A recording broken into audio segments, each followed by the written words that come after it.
G'day traders, I'm Greg McKenna. Welcome to Markets Morning. It is the 6th of December 2018. US markets were out overnight, and that circuit breaker could be a good one when trade picks up again, this evening my time or Thursday US time.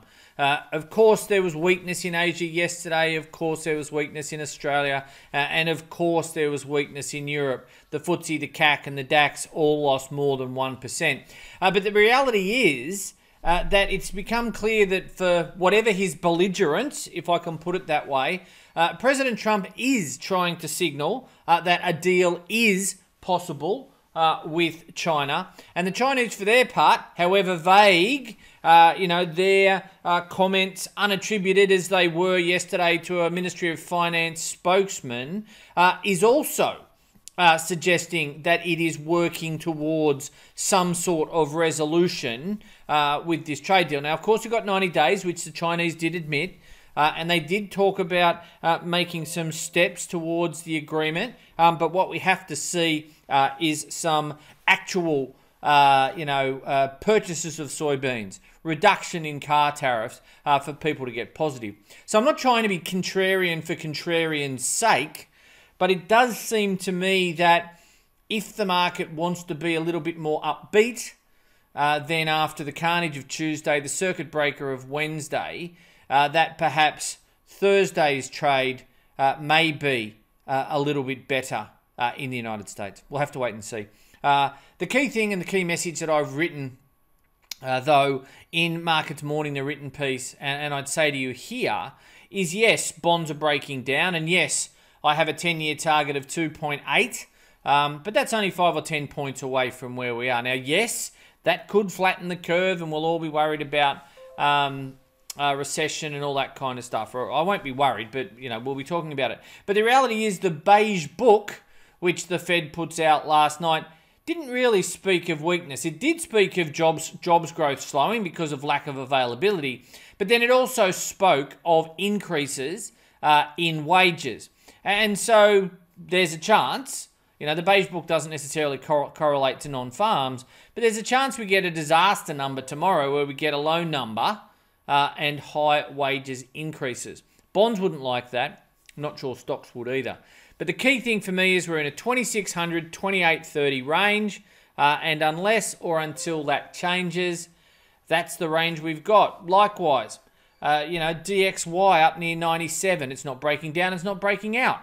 Euro at 113 and change. It's not breaking down. It's not breaking out. It's mid-range at 113.40 this morning between the the 112 and the 115 range, which is inside the 112 and the 118 range. So that's worth keeping in mind. Let's dive straight into the charts and we can talk about that. I've got a new camera and I've got a new light. So hopefully this all works out well. If not, we'll go back to sitting it on top of the screen. There's no informational content in the euro at all today from a daily price bar point of view, other than it's inside the range and it doesn't really have any catalysts. Now, of course, the US was out, no data. The beige book was actually, I thought, quite positive for the US, and it really did reinforce what John Williams said. But if you drop down to the 4 hours, euro recovered, or fell in the first instance, but then recovered with sterling as sterling recovered. So we keep an eye out for euro. What do we got here? This is dollar yen. We had an inside day. Inside days don't tell me anything. You look at dollar yen and maybe that's where euro's going. Just a big old range. It's a big range. Plenty of points. Plenty of pips to be harvested if you want to drop down to the 1 hours or the 4 hour charts. Those kind of things. You see that the MACDs with, the stochastic, you get a signal here, stochastic's under 30. It's come back, but it didn't, you wouldn't have taken your money off the table there, and then it's run higher. You could put a trend line there, all that kind of stuff. That's an hourly chart. When I used to be head of currency strategy at NAB and Westpac,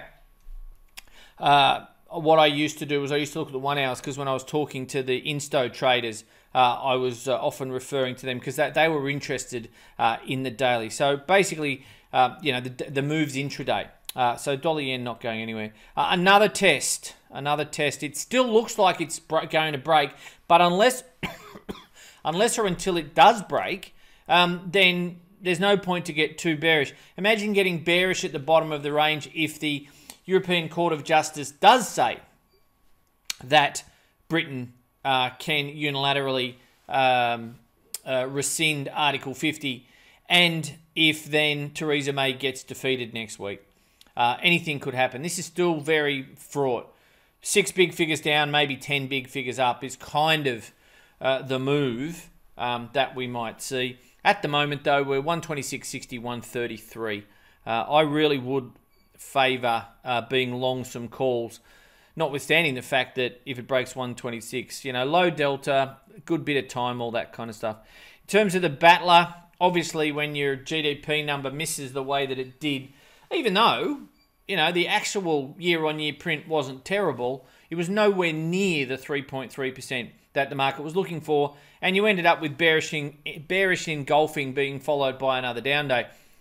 I don't know if you've noticed, but I certainly have over the last 3 or 4 months. Bearish engulfing and bullish engulfing are some of the best signals that we're getting in markets at the moment. So keep an eye on that. And it doesn't just have to be one bar.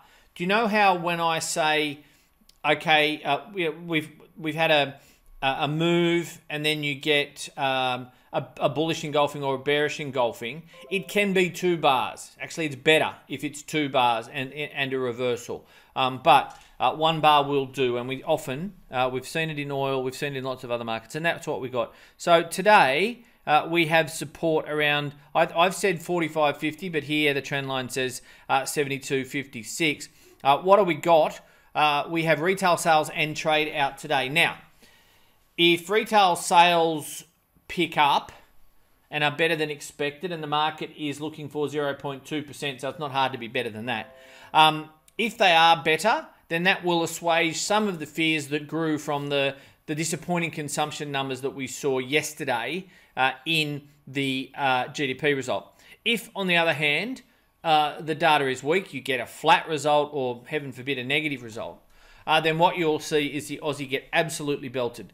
Because what that weakness yesterday has done is it has allowed people like me who are genuinely concerned about the wealth effect, people like me who are genuinely concerned about falling house prices and the impact on consumption, people like me who are genuinely worried that wages growth is too low, given all of the other headwinds that Australian households, or at least homeowners and households, are facing, that consumption can't run at the same rate and will come down. That is the fear that's growing. Shane Oliver from AMP made an official call of a rate cut. I think unless the Aussie falls into the 60s, the chances of a rate cut are high. If domestic consumption slows and the Aussie stays in the low 70s, which is kind of an oxymoron, but still it's always possible because the US dollar has to be factored in, and while the momentum is stalled, there's always chance for a pullback. But if the Aussie stays above 70 cents, then the RBA will need to cut at some point in the future, I believe. So anyway, keep an eye on retail sales and trade today. In terms of the CAD got absolutely belted last night. That was because the Bank of Canada kept rates at 1.75% as expected, but it also was a little bit dovish. It had a big, well, wasn't the biggest statement ever, but it had a paragraph that really noted the trouble with the oil industry and that investment was running below what the bank had expected. It also noted that momentum into Q4, which is the quarter we're in terms of the economy, has also slowed. So folks who had penned in a January rate hike, they've taken that off the table. And what we saw last night was we saw dollar CAD get very, very close to what I would consider to be a level that I've been targeting lately as key to a break. Now, I'm not going to do it because it'll make my daily chart too messy, but there's some weekly lines along here of which, this is the weekly chart now, of which dollar CAD has broken. But that fractal there, that's 133.85.86. That's the level, if we can see dollar CAD close up and through on a weekly basis, that's the level then I start talking about not only just 135, but 138, those kind of things. Obviously, first stop, 135, 136. But that's kind of where I'm going over the next couple of days if we do see, and it's a big if because we've got non-farms, dollar CAD finish up there. So that's worth noting. Kiwi is looking very interesting as well. It's at 68.98. If it gets down through 68.85, which is a couple of points below here, then I would be suggesting it's going to pull back at least towards sort of 68.30.50. So that's 30 points, but more likely back towards a trend line like the Aussie. Obviously, there's a 0.9 normal daily correlation between the Aussie and the Kiwi, even though Aussie Kiwi can move. That's a price correlation instead of a return correlation, different things. And so if the Aussie comes under pressure or is bid, we will see the Kiwi move. I've taken a short on Kiwi just in the expectation that it might come down and reacquaint itself. Stop obviously is above that little hanging candle there. In terms of a dollar yuan, it's inside to this one. So basically either side of that. But these are tiny, tiny, tiny moves, which is always the thing to remember when people start talking about the levels and how important they are. Now, this is really important. Let me blow that up for you. Look at that. It couldn't get through quite yet. Couldn't get through quite yet. But with dollar CAD where dollar CAD is, and with dollar Sing where it is, if dollar Sing can get back up and through this line, 136.95 to 137, then we'll know that the US dollar is starting to get its mojo back. And that would be a big sign for other markets. Now, why do I do cross-asset markets every day? Because if you just trade euro or you just trade Aussie or you just trade corn or soybeans or whatever it happens to be, you can trade them effectively, but sometimes you'll get hit by the bus because something's happened in another market that you're not looking at. In a macro sense, and why I do macro, is I'm looking at all of these things as you know. As you can see the narrative build as I talk through here. In terms of commodities, gold is still waiting. The positives for gold have grown materially, but it has to get up and through and close above 12.43. If it does, there's 45 to 50 bucks in it, 12.95, potentially even 13.05. But it's got to get up and through. Turn that upside down. Print out a chart of gold, turn it upside down and tell me what you think. Because it's always important. It's something I used to do when I first started charting. You'd have a look at a chart and you wouldn't have a clue. So you turn it upside down, hold it up to the light and think, oh yeah, I know where it's going. Why I'm saying that is it's clearly an effective strategy to sell in front of resistance with a stop and reverse or a stop, at least on the other side of that important trend line or important top or whatever it happens to be. Equally though, if that was a market that kept banging on the floor, we'd be saying, heck, that looks really weak and might go through, or be careful if it goes through. So that's all I'm saying to you. Sometimes if you look at that and say, heck, that's a really important resistance, this 12.38 to 12.43 region. If it gets to 12.43, it could run. Yes, it could. Notice I'm not talking about the 200 moving average. It does attract the attention of many gold bugs. So 12.57 would be the first place where a run might run into resistance. Over the years, we've seen gold pull up at the 200 or bang on once it's got through many, many times. And if it gets through 12.57, you can probably add another 50 bucks on top of that. Anyway, silver's just stuck in a range. Copper, likewise, in this wedge, triangle, whatever you want to call it. Same story as gold, but I can't see gold and copper both breaking up. Indeed, if gold breaks up, copper might break down. So keep an eye on that. That will be important for the Aussie naturally. In terms of WTI and Brent, we have a dangerous base building situation right now. OPEC doesn't seem to be able to coalesce on a number yet. Will it do it today? Probably. We'll have to wait and see where that goes. But those two candles put together are not the most inviting candles for the bulls, are they? If you think about it in Bill Williams terms, the bears have won both those days, even though that's a slight up day in futures terms, even though it was a down day. Slight up day from the open, but a down day from the previous day.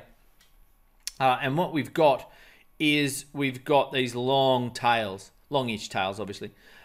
So all bets are off on any run to 55.80 and 59.80 if the low gives way, and then you'll be looking at $4 or $5 off for both WTI and Brent, as you'll see here. So similar story, indecisiveness, long tails, a market waiting for OPEC. OPEC is, excuse me one sec, OPEC is talking about 800,000 barrels to 1.2 million. The upper end will really get the bulls going because it will show that the OPEC plus cartel is still working together. If they kick the can down the road, then I'd be getting out of Dodge real quick in terms of if you are long. I certainly wouldn't be holding them. And quite frankly, you know, looking at that price action, any longs being held, I'd probably pair them anyway. Bitcoin looking a bit wobbly. You know, it looks very wobbly. If you look at it on a weekly basis, clearly the bubble's still bursting. If it goes down through 3,400, given that 3,400, 3,500 has been the low, it looks like a shot duck. I know only 10% of you trade that, so I'm not going to make too much of it. S&P was closed. Futures are open for a little bit, but we could see this. So where we closed the other day, 2,700, is essentially, but not exactly, right in the middle of the range. And remember yesterday I said that, you know, if I was the administration, or I think the administration will get out there and talk things up. Well, the Chinese did a bit of that after I recorded my video. And then President Trump, in his own inimitable way of waving a stick and holding a carrot in opposing hands, you know, is trying to signal that a deal. So let's watch Larry Kudlow, let's watch Steve Mnuchin, those kind of people. But we are just in a range, you know, 2,600, 28, 23, right in the middle. What would I do? Nothing. Not that I'm discouraging you from trading, but you know, if you want to trade, you drop down to another time frame. You drop down to a 4 or a 1. I don't normally go below 1. I haven't traded 1 hours for a very long time anyway, but they were always one of my favorites. Actually, they used to be my favorite. I never looked at 4 hours until a few years back. Anyway, similar story for the Dow, and of course the Nasdaq will be similar. Keep an eye on Apple, because if Apple keeps falling or rallies, the Nasdaq will go with it. It's a bellwether. Our market yesterday, I missed the low. I was doing the video and playing with spreadsheets. I've got this new market scanner, so I can tell you that in the euro, the short-term trend, which is the 4 and 11, is down on the dailies. The medium-term trend, which is the 15 and 30, is down on the dailies. The long-term trend, which is the 50 and 200, is down on the day. But the MACD is actually up. I can tell you that for sterling, everything's down. So I've built this thing. It's got the moving averages. It's got the turtle, so lowest low of the last 20, highest high, all that kind of stuff. It's got the MACDs, it's got the trend, it's got the price, all that kind of stuff. So that's what I was doing yesterday, and I missed the low. But I did have some small shorts on, which I got out of yesterday after I lifted my head and saw that once again, 55.85 to 56 had held. That for me is a level to watch. You don't want to be selling down the bottom of the range unless the range breaks. DAX, and I'll finish here. That's weekly, so you don't need that. Same old story with the DAX. You know, this is a box. You know, Nicholas Darvis sailed around the world, danced around the world, and just talked about boxes. So effectively, he just talked about ranges. Now, this is not exactly the same, because he talked about, you know, the way that a box would step from one range to the next, to the next, to the next. That kind of thing. So anyway, we'll see. But for the moment, it's just trading in a range, and it's got to break up and through 11,700 to kick higher, and it's got to break down and through 11,000 to fall towards what's my ultimate target around 10,000 before it's over. Soybeans, broken back down, consolidated. Keep an eye on them. If they rally tonight, stocks should be going higher too. Anyway, that's it from me.